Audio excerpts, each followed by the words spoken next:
Linear algebra और matrices की जो हमने बुक शुरू की हुई है उस लेक्चर को कंटिन्यू कर रही हूँ मैं।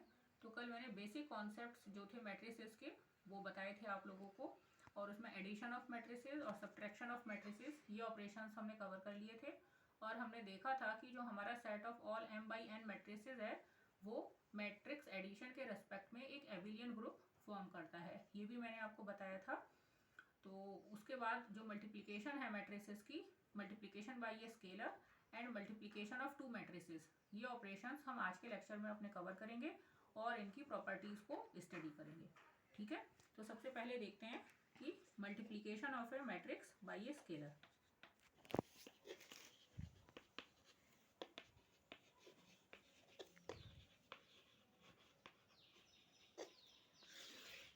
यदि ए हमारी मैट्रिक्स है और इसके जो एलिमेंट्स हैं वो A11, A12, A1n and so on, AM1, AM2, AMn हैं, तो यदि हम इसको स्केलर C से मल्टीप्लाई करें मैट्रिक्स A को, तो क्या होगा, इसकी हर एंट्री को C से मल्टीप्लाई करना होगा।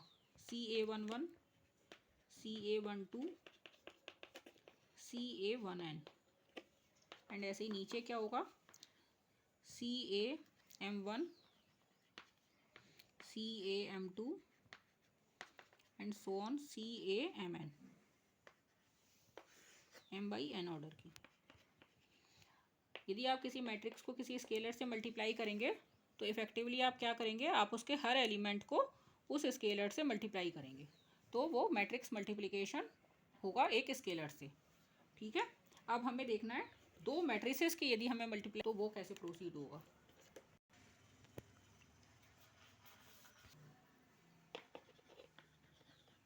Multiplication of to matrices,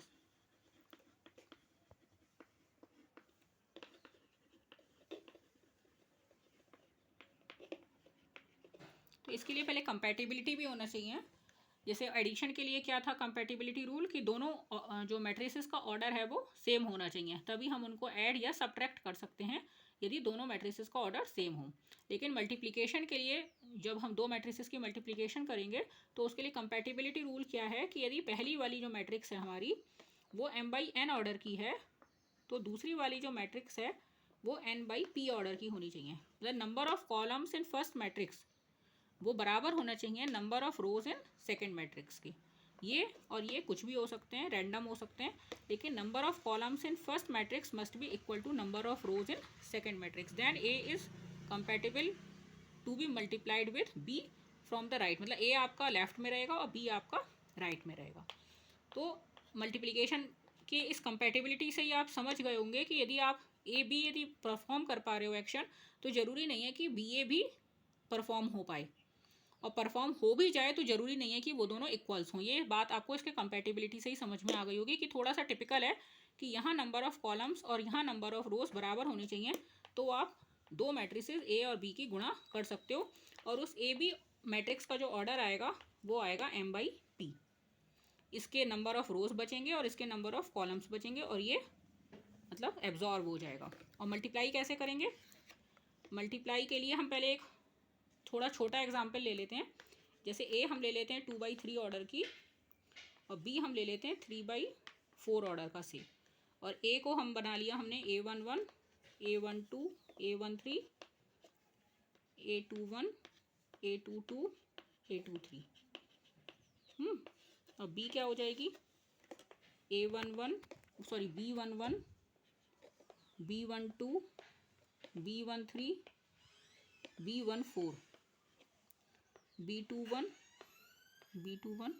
B22, B23, B24, B31, B32, B33 और B34।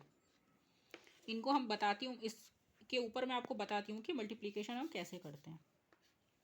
ठीक है, तो यदि जब आप इनको मल्टीप्लाई करोगे तो क्या आएगा, इस पूरी रो को आपको फर्स्ट रो को फर्स्ट कॉलम से मल्टीप्लाई करेंगे और करस्पॉन्डिंग एलिमेंट्स को मल्टीप्लाई करते हुए एडअप कर देंगे। यानी कि पहला एलिमेंट क्या आएगा इसमें, A11, B11 plus A12 B21 plus A13 B31, और सेकेंड रो का पहला एलिमेंट इस रो को इस कॉलम से मल्टीप्लाई करेंगे तो आएगा A21 B11 plus A22 B21 plus A23 B31। ठीक है, फिर जब सेकेंड एलिमेंट्स लिखने होंगे सेकेंड कॉलम के, तो इस रो को फर्स्ट रो को सेकेंड कॉलम से मल्टीप्लाई करेंगे, और इसी तरीके से वहाँ पे क्या आएगा आपका कॉलम आएगा आपका, ये फर्स्ट कॉलम मैंने लिख दिया है, सेकेंड कॉलम में आएगा A11 B12 plus A12 B22 plus A13 B32, और सेकेंड एलिमेंट क्या आएगा सेकेंड कॉलम का, A21 B12 plus A22 B22 plus A23 B32। ये सेकेंड कॉलम हो गया आपका मैट्रिक्स मल्टीप्लिकेशन में।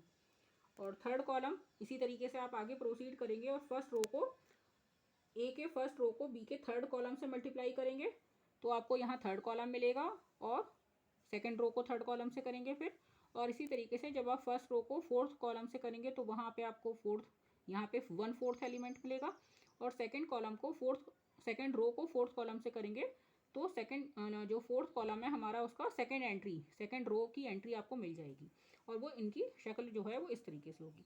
और इस जो मैट्रिक्स मल्टीप्लाई के बाद जो ऑर्डर आएगा वो आएगा 2/4, 2 रोज और 4 कॉलम्स, है ना। तो ये एक एग्जाम्पल की मदद से आपको मैट्रिक्स मल्टीप्लिकेशन मैंने बताया है, लेकिन हम इसको डेफिनेशन के तरीके से कैसे लिखेंगे कि ए हमारी मैट्रिक्स है m/n ऑर्डर की Aij m/n ऑर्डर की, और बी है हमारी Bjk और इसका ऑर्डर है n/p।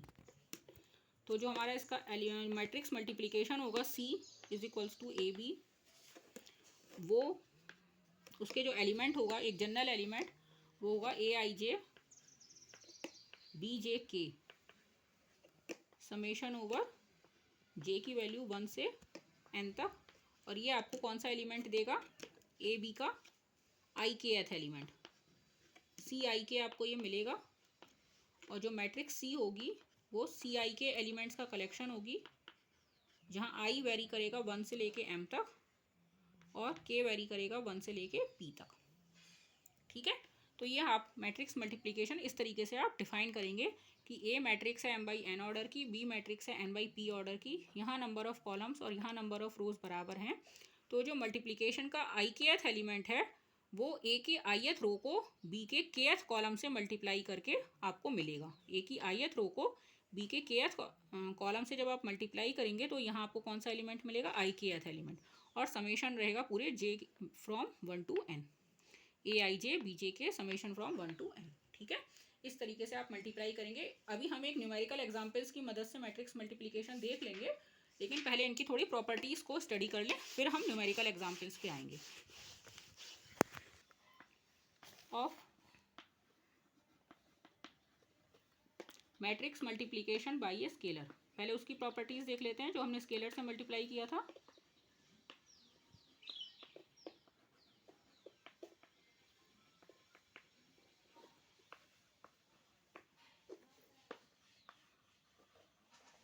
डिस्ट्रीब्यूटिव लॉ, पहली कौन सी प्रॉपर्टी है, डिस्ट्रीब्यूटिव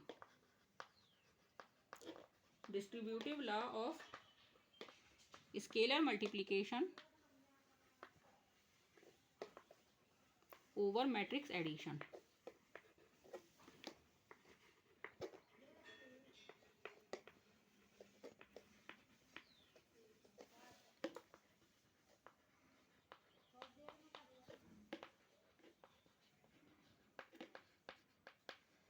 मतलब KA + B यदि आप कर रहे हो, यानी कि दो मैट्रिक्स के एडिशन को आप स्केलर K से मल्टीप्लाई कर रहे हो, तो वो क्या आएगा, KA + KB। C भी लिख सकते हो, स्केलर आप कोई भी डिफाइन कर सकते हो, यानी कि आप मैट्रिसेस को जोड़ने के बाद स्केलर मल्टीप्लाई करो या पहले उनको स्केलर मल्टीप्लाई करके ऐड कर दो, वो सेम आएगा। बहुत आसान है। ए प्लस बी का आई जे एथ एलिमेंट क्या होगा, ए आई जे प्लस बी आई जे। आप इसको के से मल्टीप्लाई करोगे तो वो हो जाएगा के और ब्रैकेट में ए आई जे प्लस बी आई जे। तो डिस्ट्रीब्यूटिव लॉ जो आपके रियल नंबर्स या कॉम्प्लेक्स नंबर्स का आपने पढ़ा हुआ है उसकी मदद से आप उसे खोल सकते हो, के ए आई जे प्लस के बी आई जे। फिर आप उसको अलग अलग कर लो, वो हो जाएगा के ए प्लस के बी। इसी तरीके से डिस्ट्रीब्यूटिव लॉ, यदि आप दो स्केलर्स के एडिशन से किसी मैट्रिक्स की गुणा कर रहे हो तो उसका मतलब है कि पहले आप उन स्केलर से अलग अलग गुणा कर लो और बाद में ऐड कर दो। ये भी आप कर सकते हो, है ना। और अगला क्या है कि यदि आप दो स्केलर्स हैं आपके सी और डी और उनसे आप मल्टीप्लाई कर रहे हो तो आप किसी भी ऑर्डर में कर सकते हो उसका। पहले डी से मल्टीप्लाई करके फिर सी से मल्टीप्लाई कर लो, या पहले स्केलर्स की आपस में मल्टीप्लाई कर दो फिर उसकी ए से मल्टीप्लाई कर दो। ये होल्ड, ये मतलब इक्वली रहेगा। आप स्केलर मल्टीप्लिकेशन किसी भी ऑर्डर में कर सकते हो। और यदि आप सी कोई स्केलर है और माइनस सी से मल्टीप्लाई कर रहे हो मैट्रिक्स को, तो उसका मतलब यही है कि पहले आप सी से मल्टीप्लाई कर लो मैट्रिक्स को और उसके बाद उसका निगेटिव ले लो, तो ये भी सेम रहेगा। या फिर मैट्रिक्स का निगेटिव ले लो पहले और उसके बाद उसकी मैट्रिक्स की निगेटिव की स्केलर सी से मल्टीप्लाई कर लो, ये भी यही बात है। ये तीनों एक ही बात है ना। तो ये बहुत ऑब्वियस से रिजल्ट्स हैं, लेकिन एक्चुअली जब हम एनालिसिस पढ़ते हैं या अलजेब्रा पढ़ते हैं तो जो चीज़ें हमें रियल नंबर्स पे ऑब्वियस लगती हैं वो हमें जनरलाइज करनी होती हैं ताकि वो किसी भी फील्ड पे या किसी भी ग्रुप पे वो होल्ड होती हों। तो यहाँ हम मैट्रिसेस के लिए अभी हमें ये ट्रिवियल लग रही हैं, लेकिन ट्रिवियल है भी, लेकिन एक्चुअली जब जनरलाइज करते हैं तो कुछ चीज़ें ऐसा होता है जो ट्रिवियल लगती हैं लेकिन होती नहीं। लेकिन फ़िलहाल यहाँ कोई प्रॉब्लम नहीं है, ये सब प्रॉपर्टीज़ अच्छे से होल्ड होती हैं और ये देखने में भी आसान है और आपके सोचने में भी। जो प्रॉपर्टीज़ है मैट्रिक्स मल्टीप्लिकेशन की उसको देख लेते हैं थोड़ा सा। Properties of matrix multiplication.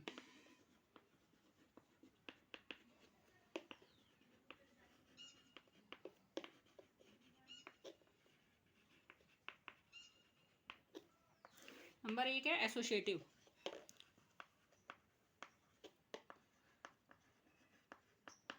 यदि तीन मैट्रिसेस हैं ए बी सी जो मैट्रिक्स मल्टीप्लिकेशन के लिए कंपैटिबल हैं, यानी कि इनके ऑर्डर इस तरीके के हैं कि ये कंपैटिबल हैं, तो ए बी और सी की आप किसी भी ऑर्डर में गुणा करें उससे उनके मल्टीप्लिकेशन पे फर्क नहीं पड़ता।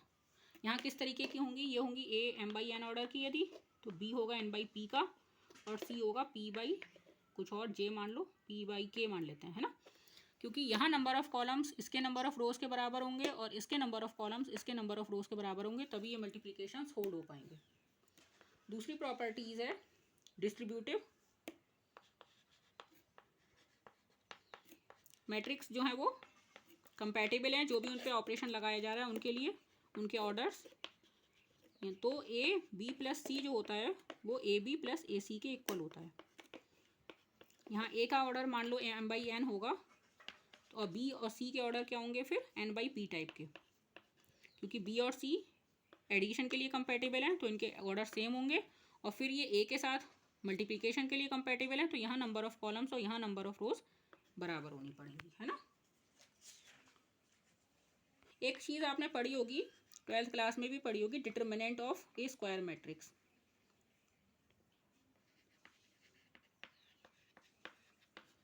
स्क्वायर मैट्रिक्स क्या होती है, जब नंबर ऑफ रोज और नंबर ऑफ कॉलम्स बराबर होते हैं तो उसको स्क्वायर मैट्रिक्स कहते हैं। मैट्रिक्स को आपने 12th क्लास में क्या पढ़ा था, क्या कहते हैं, आव्यूह,